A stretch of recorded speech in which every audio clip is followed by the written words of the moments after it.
Subscribe my YouTube channel. Hi guys, ඉතින් අද මං අරගෙන ඉන්නේ අපේ තාත්තගේ අවුරුදු 2 දානමය පින්කම. ඊට දවස් දෙකකට කලින් ඉඳන් තමයි මේ කැවිලි වර්ග එහෙම හැදුවේ.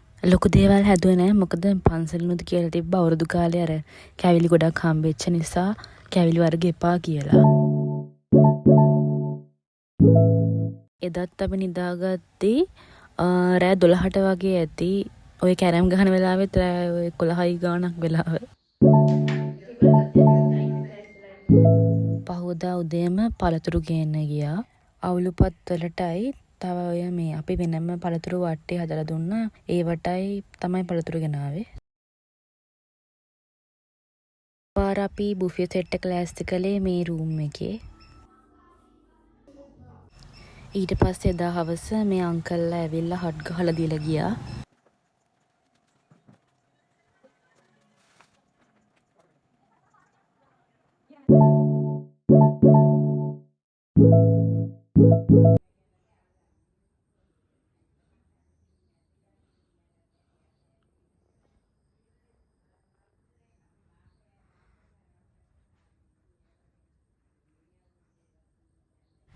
මේ වෙද්දි නම් වැඩ ගොඩක් ඉවරයි. ඊට පස්සේ රෑ කට්ටිය එකතු වෙලා පාලම් කොටි ටික දැම්මා.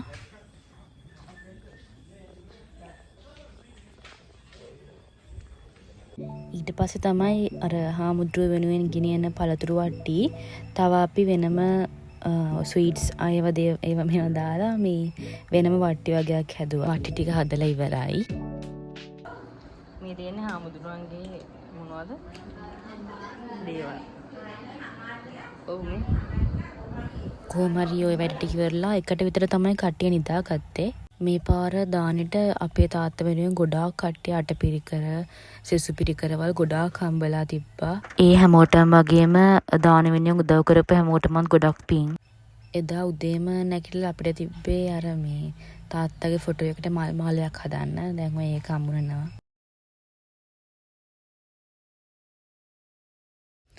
ඉතින් මේ ඉන්නේ මගේ තාත්තා.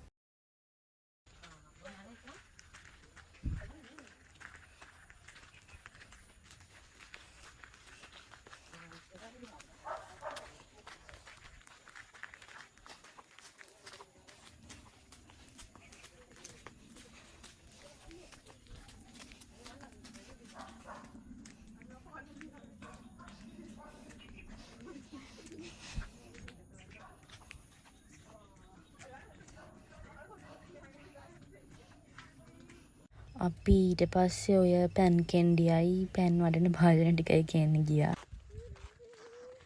මේ වෙද්දි නම් ශාලේ ඔක්කොම සකස් කරලා ඉවරයි. හාමුදුරුවන්ට අසුන් ගන්න අසුන් ඔක්කොම. මේ අසුන් සකස් කරන්න, එතකොට දැහැත් වට්ටි සකස් කරන්න, මේ කෑම පිළිවෙලට තියන්න මෙහි ඔක්කොටම උදව් කරා හේනගම අංකල් කෙනෙක්. ඒ වගේම අපේ බාප්පා අයියා එකතු වෙලා තමයි මේ ඔක්කොම හාමුදුරුවන්ගේ වැඩ, සාලේ වැඩ ටික බලලා කරේ. මේ පාර දානේ වැඩ අපිට ගොඩාක් ලස්සන කරගන්න පුළුවන් වුණා. ඊට පස්සේ තිබ්බේ හාමුදුරුවෝ වැඩමවන එක.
දානය අවුලුපත් පිරිකර මේ ඔක්කොම අපේ නෑදෑයෝ හිතවත් අය සහ මේ දාන වෙනුවෙන් උදව් කරපු හැමෝම එකතු වෙලා තමයි පූජා කළේ.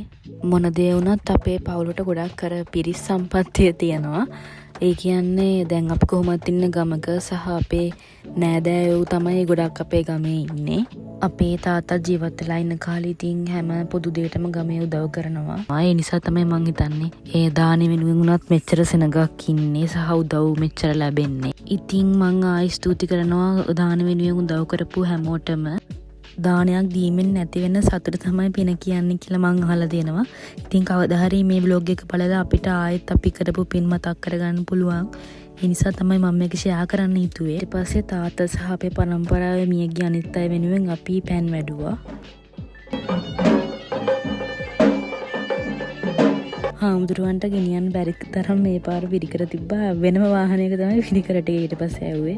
මේ වෙද්දී දානේ වැඩ කටයුතු වලින් භාගයක් වගේ ඉවරයි. ඉතින් දානේ සාර්ථකව හොඳින් කරගන්න හම්බුන ගැන අපි හැමෝටම සතුටුයි.